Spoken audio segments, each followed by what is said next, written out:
非常感謝，非常感謝。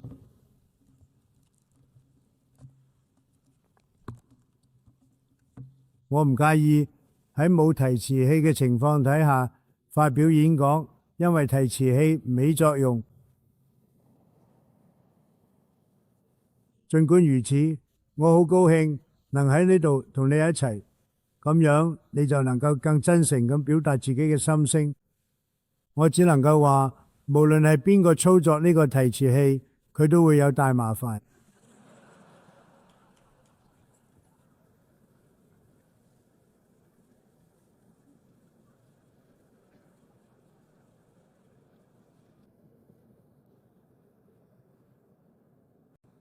你好，第一夫人，非常感謝你哋嘅到嚟。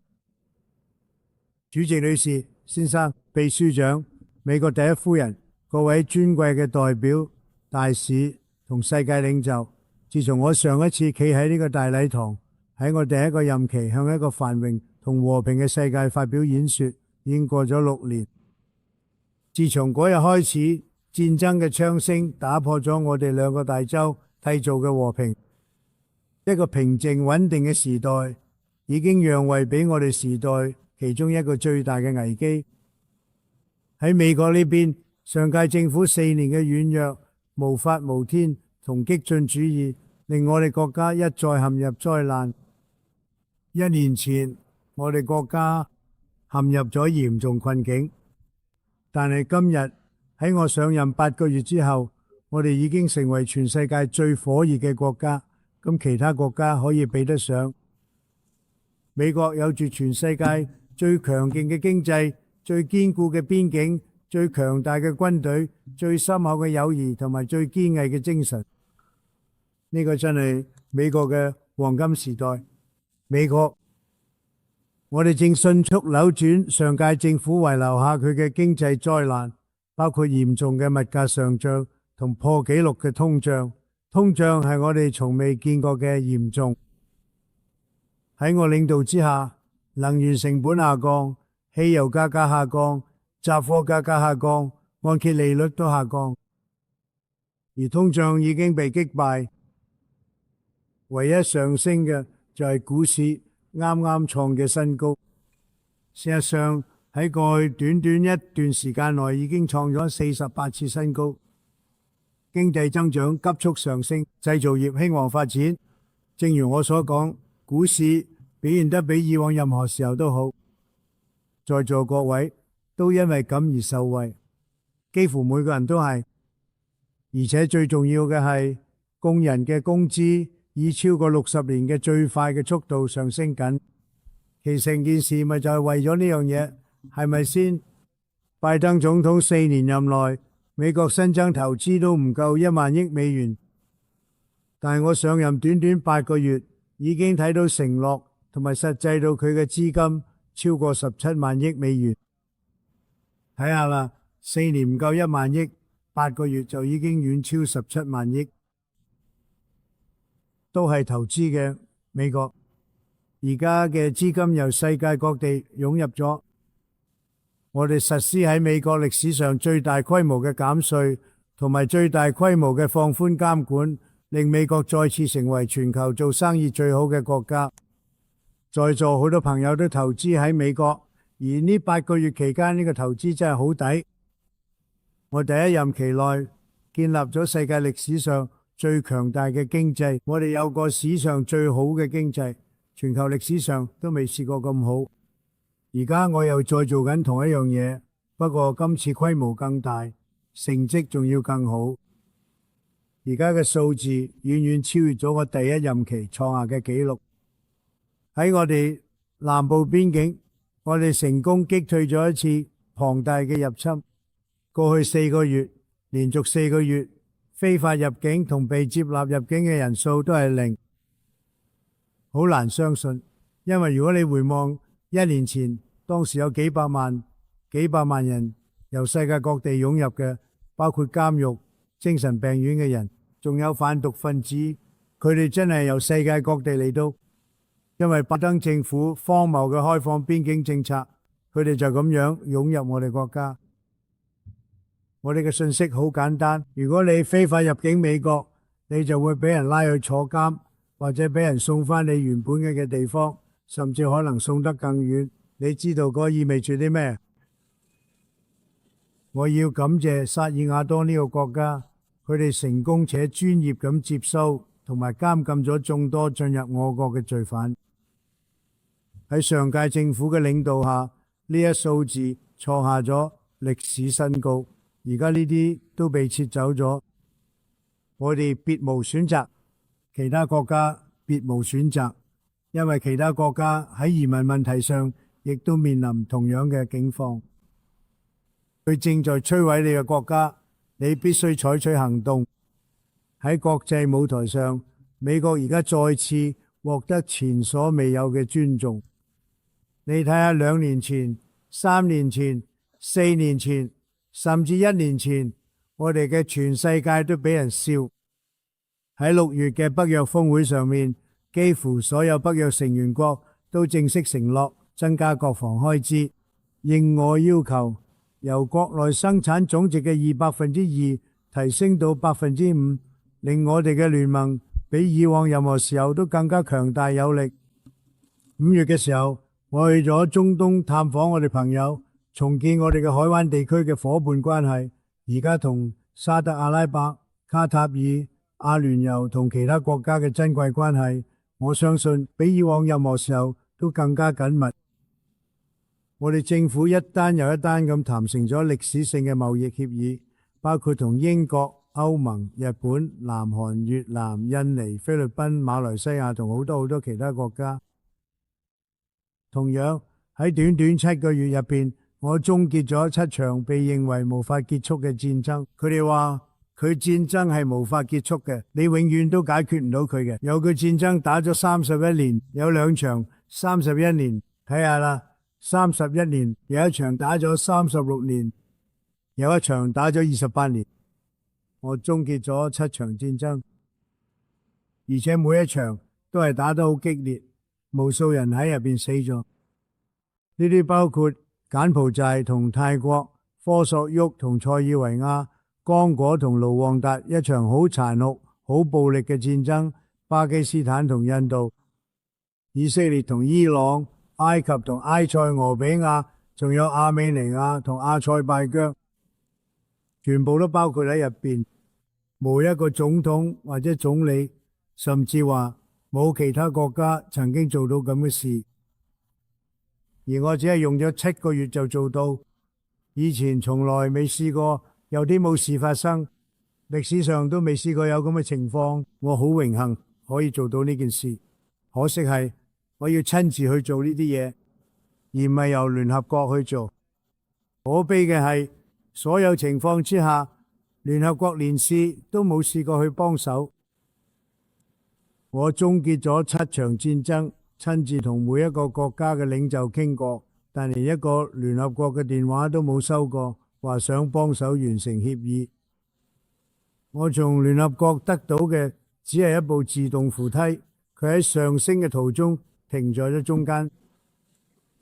如果第一夫人身體狀況唔好嘅話，佢就會摔倒，但係佢嘅身材好好，我哋兩個嘅身體狀況都好好，我哋兩個都企得起身。然後提詞器就壞啦，呢個係我從聯合國得到嘅2樣嘢，一個壞嘅自動扶梯同埋一個壞嘅提詞器。非常感謝，佢而家正在運行，啱啱繼續，多謝。我認為我應該用另一種方式嚟做，呢個比較容易。非常感謝。我當時冇諗到呢一點，因為我忙於拯救數百萬人嘅生命，呢個就係拯救同埋停止呢啲戰爭嘅方法。但係後來我意識到，聯合國並唔會幫助我哋，佢哋唔喺度。其實呢，我係事後先睇起，唔係當時，唔係佢嘅談判期間，嗰啲談判都唔容易。佢既然係咁，聯合國存在嘅目的係咩？聯合國其實有好大潛力，我一直都冇講，佢真係有好大潛力，但係而家連一半都未發揮到。而家嚟講，佢哋大部分時間都只係寫咗措辭好強烈嘅信，然後又冇再跟進嗰封信，淨係得個空話，空話解決唔到戰爭。唯一可以解決戰爭嘅呢，就係行動。而家喺結束咗咁多場戰爭之後，加埋之前談判嘅阿伯拉罕協議，呢件事好大。不過我哋國家一啲認可都冇諗過，從來都冇人俾過認可。大家都話我應該因為每一項成就嘅諾貝爾和平獎，但係對我嚟講，真正嘅獎賞就係佢仔女可以同爸爸媽媽一齊成長。因為而家唔再有咁多人死咗無止境，又喺意義嘅戰爭入邊。我關心嘅唔係冇獎，而係救人命。我哋喺7場戰爭入邊救咗幾百萬人嘅性命，而家仲有其他我哋緊做緊，你睇都知嘅。好多年前，紐約有個好成功嘅地產發展商叫 Donald J. 特朗普，我當時投標翻新同重建呢個聯合國大樓，我記得好清楚。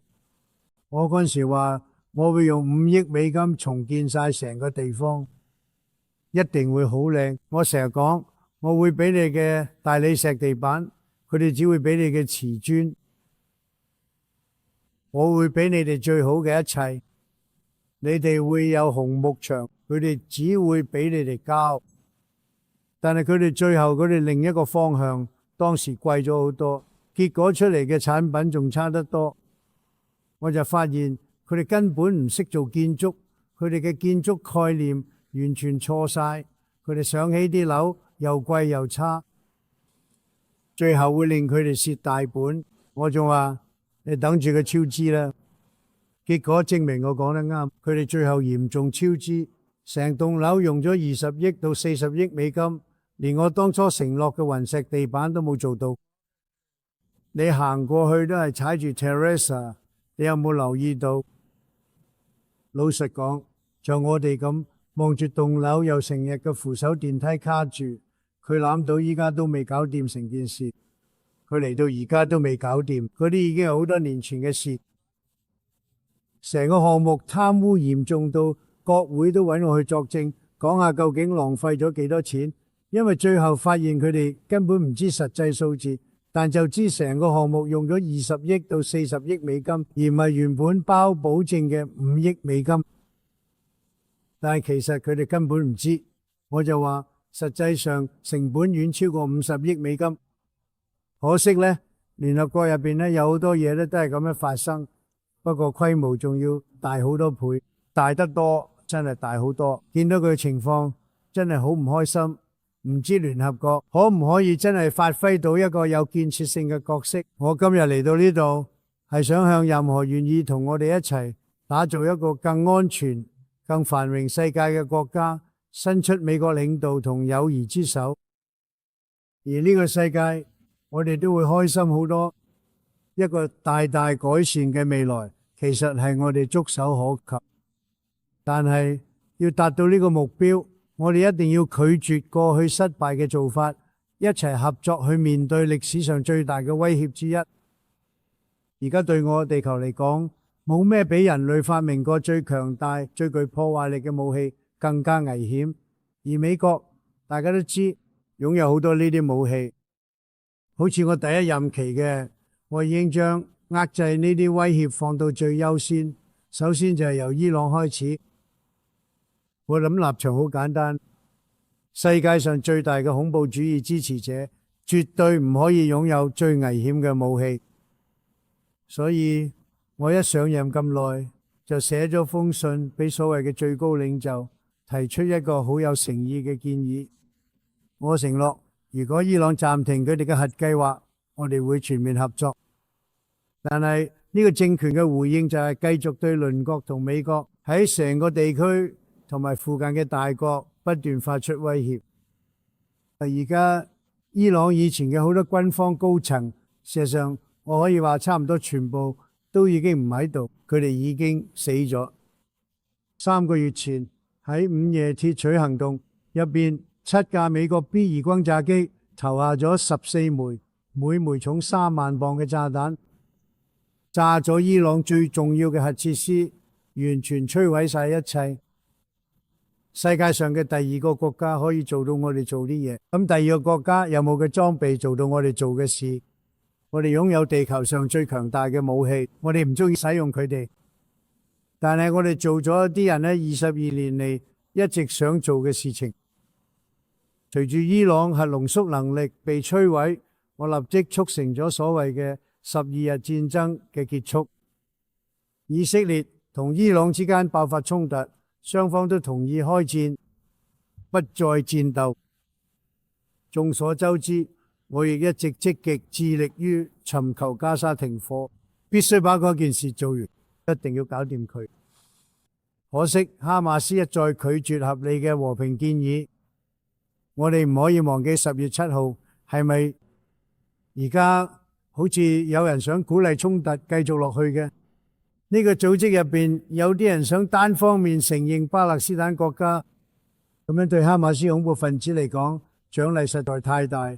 對佢哋嘅暴行嚟講，呢個會變成對呢啲可怕暴行，包括10月7號嘅一種獎勵。雖然佢哋仲未肯釋放人質或者接受停火，而唔係向哈馬斯提供咁多，因為佢哋已經攞走咗太多，呢個問題早就可以解決咗。但係嗰啲渴望和平嘅人們唔應該屈服於哈馬斯嘅贖金要求，而應該團結一致，立即釋放人質。而家就釋放人質。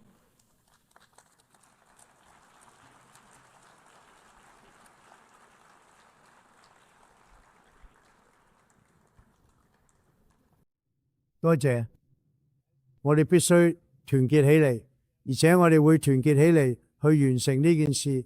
我哋必須立即停止加沙戰爭，我哋必須阻止佢，我哋必須完成佢，我哋必須談判，必須嚟立即進行和平談判，我哋必須救翻人質。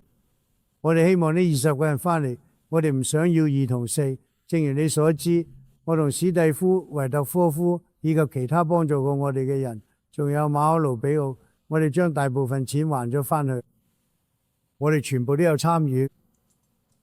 但係我一直都話，最後嗰20個會係最難搞，結果真係冇。我哋而家要即刻救翻嚟嘅，我哋唔想救翻2個，再救多2個，跟住1個，再3個，咁樣慢慢嚟。唔係，我哋要全部人都翻嚟，仲要連嗰38具屍體都要翻嚟。嗰啲家長嚟揾我，佢哋好想快啲嚟翻啲人翻嚟，真係好緊張。佢哋想要翻嚟人，好似佢哋仲生存嘅，佢哋想要翻嚟人，完全就好似自己個仔一樣嚟緊要，或者個女仲生存係緊要。我都一直努力咁做，想停止烏克蘭嘅殺戮。我以為我停過咗7場戰爭入邊，呢一場會係最易搞掂，因為我同普京總統嘅關係一直都唔錯。我以為呢一場會係最容易搞掂嗰一場，但係你知啦，打仗嘅時候，你永遠都唔知會發生咩事，成日都會有好多意外，有好有壞。大家都以為俄羅斯3日就會贏呢場仗，但係結果唔係嘅。本來應該只係一場好快搞掂嘅小衝突，而家令俄羅斯攞落唔好嘅，令佢哋形象變差。無論之後發生咩事，呢件事本來應該幾日搞掂，肯定唔會超過1個禮拜。但係佢哋已經打咗3年半，仲要殺人。每個星期大約有5000到7000個年輕士兵，主要都係士兵。雙方加埋，每個星期都有5000到7000個年輕人死咗。有佢啲城市入邊數量少咗，嗰啲地方有火箭射入去，有無人機跌落嚟。如果我做總統，呢場戰爭根本唔會開始。呢場戰爭本來就唔應該發生。呢啲就係領導力。壞領導可以令一個國家變成點？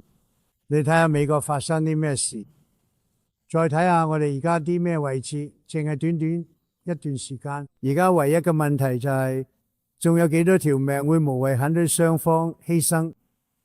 中國同印度繼續買俄羅斯石油，成為而家戰爭主要嘅資金來源。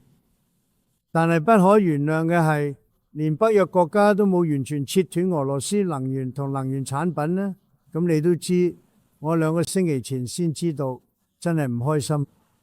諗下睇，佢哋正在資助呢場針對佢哋自己嘅戰爭。